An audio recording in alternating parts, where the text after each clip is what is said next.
Welcome to Dead Man Talking. Tonight's story, we welcome back the incredible writer from Reddit, Horror Writer 1717. And if you guys are looking to add a classic to your book collection, please do click the link in the description box below, and that'll take you over to Horror Writer's incredible published work. Show some love and support, and of course, once you've read that book, don't forget to leave a fantastic review. As ever though, please do let us know what you thought down below in the comments box. Please do like and share. It really does help build the channel and our community further. And why not hashtag TeamFEAR and DMT's Cryptid Crew. And so, with that aside, let's get into tonight's story. And title. I was a park ranger stationed in a fire tower. I had a strange set of rules. Let's get straight into that. When I first got the job, I couldn't believe my luck. I was a very solitary person. I loved to read and be alone. When I saw an ad for a park ranger running a fire tower, I just about jumped out of my skin. Working overnight at a Walmart wasn't exactly the best job in the world. There were some stories I could tell about that as well, but I applied for the job and was ecstatic that I got it. They made me do a week of training before my first shift. Most of it was dry reading and making sure I was qualified in CPR. They showed me the job's ins and outs, and then I followed in my car as we drove to the tower. In the middle of the day, it was awe-inspiring to stare up at the underside of the tower, looming above me suspended high in the air by the metal pylons. Once I started climbing the narrow metal stairs with hints of rust at the edges, I was somewhat less than excited. In fact, I was terrified. I don't like heights very much. It's not like I go all vertigo or anything. It's just I prefer to stay on the ground. Once we reached the top and pushed open the trapdoor to get onto the deck that surrounded the tower, I was doing a little better. I opened the door that led into the tower's interior. Looking around the room made me forget all about the terrible climb. It was like a small apartment. There was a small refrigerator, sink, counter, cupboards, and a small table. In the center of the room was a table with a map permanently attached to it. Of course, there were windows all around. And it was a 360-degree view, as you would expect for a fire tower in the middle of a state park. And the view was absolutely amazing. I could see the peaks and valleys for miles in every direction. It was a photographer's dream. The other ranger explained what was expected of me. We worked 24-hour shifts, so there would be times I would have to sleep, but I had to set up an alarm and get up to scan for problems at least once per hour during the night. During daytime hours, I would have to scan every 30 minutes. There was a radio to report any trouble and a phone in case I needed to call the fire department. In my mind, I was already drooling at the thought of getting paid to take amazing pictures and sit around reading books. And the ranger told me that it was extremely important that I read the rulebook first thing. He asked if I had any questions and I said no. It reinforced that I could not leave the tower, no matter what, until I was relieved. I followed him down the narrow staircase to get my supplies from my car. He got in his truck and hesitated for a moment. It was as if he wanted to say something. But then he shut the door and wished me well and drove away. It took me 3 trips to get all my stuff up to the top. At home, it's nothing to bring a few boxes of groceries into the house. Here, it became life and death. I was near the top with a box in front of me when I stumbled on one of the narrow steps and nearly fell over the side. I paused for a long moment to regain my balance before continuing to the top. And it suddenly struck me that this job might not be the cakewalk I thought it was. I pushed that thought to the back of my mind and went for my next 2 loads. Basic supplies, books, phone chargers, camera, occupied the second and last trips. Once I was up for good, I collapsed into the chair. When I was on my way to Napland, when I heard static on the radio, I jumped up and grabbed it. Hello? I said, but no one answered. I figured this was the ranger's subtle way of reminding me it was time to do a check, but lugging 3 loads up the tiny stairs of death had put a serious crimp in my fire watch time. In fact, it had been nearly an hour since the other ranger had left. I did my slow pan around the room, checking each part of the forest for smoke and seeing none. Having successfully completed my first go-around, I celebrated with a bottle of water while I put the groceries away. The cupboards weren't empty, but they weren't a gourmet's delight either. Nearly a full shelf of baked beans didn't exactly thrill me, but I had the supplies that should do me for a few shifts. I set the bread on the counter and loaded the cold cuts into the fridge. I would get some more options the next time I went shopping. And by the time I finished putting things away, it was time for another check. The sun was starting to set, so I grabbed my camera and took some amazing pictures. I couldn't wait to upload them to my computer at home. As I looked around the room, my eyes landed on the manual, and I realized I hadn't read it yet. I sighed and took it over to the chair. I was sure it would have me out cold in no time. As I opened the book, a piece of notebook paper fell out, and I picked it up and read the real rules. 1. Never, under any circumstances, leave the fire tower until you are relieved. 2. Turn off all lights between the hours of 2 and 3 a.m. 3. If you receive a radio transmission or phone call between those hours, do not answer. 4. If anyone knocks on the trapdoor during those hours, tell them they have to wait until morning. Do not open the door. 5. If you see a glowing object floating towards the tower, don't look at it. Cover your eyes and count to 50. When you open your eyes, it should be gone. If not, cover and count to 50 again. And 6. If animals surround the tower, don't go down to look. Fire your flare gun into the air twice, 1 minute apart, and then lock yourself in the bathroom and hope for the best. I sat the note down and stared at it. Was this a joke? Were they having some fun with a new guy? I wasn't looking forward to getting hazed at 2 o'clock in the morning. I put the note back into the book and skimmed through the manual. It was a real snooze fest of standard rules and nonsense. For the next check, I decided to use the binoculars. I was rewarded by seeing a bear and 3 deer. I pulled out my camera and took some pics, but the zoom wasn't quite as much as I needed to get some really good shots. You could still tell it was a bear, but it was a little bit blurry. I decided to go camera shopping with my first paycheck. What's the use of having this spectacular view if I can't take good pictures of it? Soon after sunset came the twilight. The sky lit up a brilliant orange. I took some more pictures and did my scan. I was just about to go back inside when I noticed a thin wisp of smoke in the distance. I grabbed my binoculars and tried to get a better view, but there were too many trees in the way. I pulled out my compass and got a general direction, and then grabbed the radio and called a ranger on duty. I told him I had a fire and gave him the direction and general distance. He acknowledged and said he would check it out, and I stayed glued to my binoculars, waiting to see the smoke lessen. Minutes seemed to each take an eternity as the smoke continued to rise. And nearly half hour later, the radio came to life. "Hey, rookie," the ranger said. "Did you find it? Did you put the fire out?" "I still see smoke. Did I tell you the wrong place?" I said into the radio, all in one breath. "Whoa there," he said. "Everything's fine.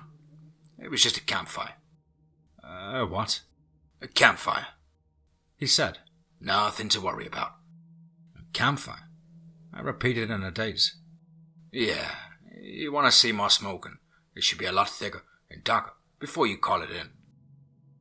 I stood in silence, my face bead red with embarrassment. Cheer up," the ranger said into the silence. "At least you didn't call the fire department." I looked over the phone knowing I was mere minutes away from doing that very thing. "Yeah, thanks," I said. "Sorry about that." Don't worry, kid," he said. "At least you erred on the side of caution, instead of letting the forest burn down." I put my face in my palm and shook my head. So much for a good first impression. The twilight had faded, leaving a few last vestiges of light, and clouds transformed from dirty grey to black. And I began to realize just how alone I was out here, when the canopy of the night fully fell. Doing my checks from the inside was nearly impossible. I had lights on. Every window I looked out of became a mirror of me looking back into myself. Alone in a wooden box suspended hundreds of feet above the ground made it that much creepier. I stepped out onto the deck in the cool evening air. The total darkness was oppressive. I couldn't see anything. How was I supposed to see smoke? I did a slow walk around the deck, looking out blindly at the trees. As my eyes adjusted, I was able to make out some shapes of the mountains and even the soft glow in the distance of the nearest town. Well, that was a small comfort to know that things still existed out in the world, and I hadn't been plunged into this cover of darkness. I finished my check and stepped back inside. After being out in the darkness, it was way too bright. I turned off the main overhead light and the light over the entrance, and the room settled into a comfortable glow with enough light to see, but not be blind. In fact, it was a little too cozy. I felt a nap coming on. I laid down on a surprisingly comfortable cot and closed my eyes. I woke sometime later to static sounding on the radio. I reached for the radio to answer it, but something in the back of my mind told me not to. I looked at my watch and it said 2:12 a.m. Life froze. Looking around the lit room, I thought about the strange rules I had read earlier. I reached up and turned off the light, plunging the room into darkness. As my eyes adjusted, I could see a few things. I looked out the window, and I could swear I saw someone peering in at me. Just then I heard static on the radio. There was a voice trying to get through, but it seemed too weak. I waited to see if they would call again. A minute later, static sounded again. Beneath it, I heard the voice. It was a little stronger this time, and I could just make out, "Help me." It said in a feeble, yet insistent voice. I reached for the radio, but something made me glance at my watch first. It was 2:23 a.m. I faltered and didn't answer. Oh, those creepy rules, I thought. I've already broken one by having the lights on. What happens when you break the rules? Well, I sat in silence, wanting to know the answer, but at the same time, not wanting to know. And the radio call came through, much more clearly this time. "Help me! Can't anyone hear me? I need help!" And the voice sounded desperate. I couldn't tell if it was a man or a woman. It had a strange quality that I couldn't quite place. I felt the urge to answer, not knowing if I would be fired for dereliction of duty or not. This was what I was out here for. I needed to answer, but my mind just wouldn't let go of those rules. And the minutes ticked by like hours. And 3 more times the radio sounded out its plea, each time sounding more desperate. And I watched the time, counting the seconds until 3. When the time finally came, I picked up the radio. "Whoever was calling for help, please state your position so I could really help to you," I said. "Who's this?" came to the answer on the radio. This is Park Ranger Manning, at the fire tower." "Well, Park Ranger, I've been on this channel all night and yours is the first voice I've heard." That's not possible, I thought. "I've had several calls for help over the last hour," I said. "Are you sure?" "Absolutely. I wrote down the time of each call." "Then why didn't you answer them until now?" And I paused. What could I say? Because a weird list of rules told me not to? "Ranger?" I had," I said hesitantly. "Extenuating circumstances." "Extenuating circumstances?" The voice repeated as though it tasted them. "And what circumstances would those be?" Whoever this was, they weren't going to let it go. "I'm not at liberty to say." "You mean like falling asleep and breaking the rules?" The voice said, sounding deeper, raspier, and more menacing. Life froze. I hadn't turned the lights on yet, leaving the room in an eerie darkness that left me feeling very exposed. I slowly panned around looking out the windows and remembering the earlier feeling of being watched. "You can look all you want, but you won't see me," the voice said. "It's after 3, I said, hoping the terror I felt wasn't evident in my voice. "You have no power over me." The voice chuckled. It wasn't a pleasant sound. "Normally you would be correct. However, you broke the rules." What if I didn't know about the rules?" I said, grasping at straws. "Nice try, but you knew that you should be safe after 3. "Damn it," I thought. It picked up on that. "So what do you want?" I said, fearing the answer. "We are hungry," the voice said, only now it sounded like many voices speaking at once. "Come down, let us feed." My legs turned to rubber as I stumbled over the door and stepped onto the deck. The moon was rising half full, casting light into the darkness. I looked down and saw over a dozen large animals surrounding the tower in a circle, and each one of them was looking up at me. I dove back inside and locked the door. I frantically searched for the flashlight. Once I found it, I picked up the phone to call the ranger station. Well, there was no dial tone. I hung up and tried again, but still nothing. I pulled out my cell phone, but there was no signal. I paused to clear my head. Okay, I thought, you're freaked out right now. But what's actually happened? A widow on the radio? Some animals around the tower? Oh, this list is making you paranoid. Just then I looked outside and there was a light off in the distance that looked like an aeroplane. The problem was it was heading straight towards me. It was mesmerizing. I found myself staring into the rapidly approaching glow until I realized it was going around into the tower. I found my best cover I could on the opposite side of the room and surrounded myself with as much furniture as possible. And being that the furnishings were sparse, that meant I dragged the chair over in front of me. I covered my eyes and hoped for the best. I may or may not have mumbled one of those, "Oh, I promise I'll be good if you get me out of this," prayers. And the seconds tumbled into minutes. Nothing happened. I peeked over the edge of the counter, and the light, I was gone. Oh, I breathed a sigh of relief and wondered why I hadn't heard any engine sound. I decided it was because I was too busy ducking for cover. And then it hit me. I grabbed the manual and pulled out the list of rules. And there it was, rule number 5. If you see a glowing object floating towards the tower, don't look at it. Cover your eyes and count to 50. When you open your eyes, it should be gone. If not, cover and count to 50 again. I read over the rules again and realized how many had come to pass. And for a long moment, I thought of maybe it was an elaborate joke. Some of the rangers yanking a rookie's chain. But it was too much I couldn't explain. The radio transmissions, the glowing light, the animals surrounded the tower. And then I realized I had broken that rule too. I hadn't fired the flare gun as instructed. I dug through the cupboard where the emergency supplies were kept and found the gun. I grabbed 2 flares and stepped out onto the deck.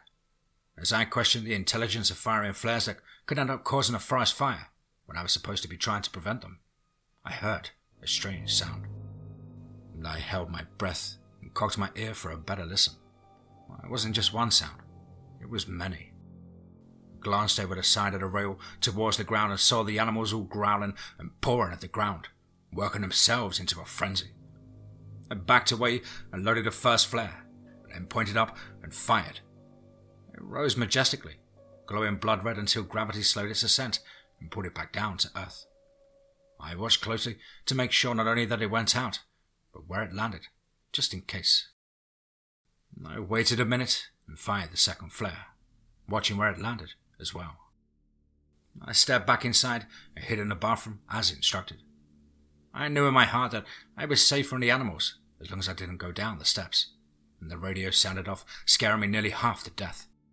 "Fire tower number 5, the voice said. "Have seen your flares. I'm on my way. Are you physically injured?" No, not at the moment," I said. "I'll explain when you get here." "Roger that. En route." I tried to calm my nerves by thinking about what job I would apply for next and how unfortunate it was that this one didn't work out.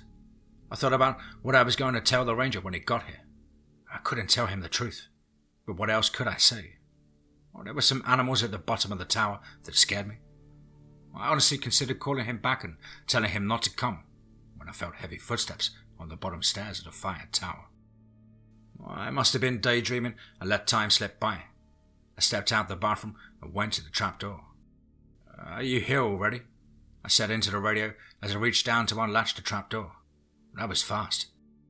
"What are you talking about?" came the clear answer over the radio. "I'm not there yet." And I paused as I felt the footsteps come closer to the top. "Where are you?" I said quietly. "I can barely see the tower. I'm probably a mile away." His words hit me like a sledgehammer. I looked down at the bolt I was about to unlatch and pulled my hand back very slowly. "Which direction are you coming from?" I said. "Southeast." I looked in that direction and sure enough, I could see headlights approaching. The radio sounded again, but with a slightly different voice. "Tower, Ignore the last transmission, it said. I'm already here. Let me in, please. I stared down at the trapdoor as though it wanted to bite me. Tower, let me in, it said more insistently. I backed away as something began beating on the trapdoor with tremendous force. The board shook with every impact. I stepped inside and locked the door, and then barricaded it with my only loose piece of furniture, the chair. Tower 5, Tower 5.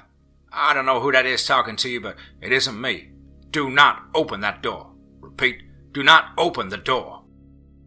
I backed into the bathroom with a flare gun in hand and locked the door. The pounding on the trapdoor became louder. I knew it wouldn't take much more of a beating. The whole room shook with every impact, and I closed my eyes and prayed in earnest this time. And then my salvation came in the form of the engine sound of a pickup truck. I knew the Real Ranger was here. I listened as it came closer, and then stopped. There was an awful silence for a moment, and then gunfire. Over and over, multiple shots in rapid succession. Then there was a lull, followed by more shots. The pounding on the trapdoor had stopped as soon as the truck pulled up. The coast is clear, Ranger.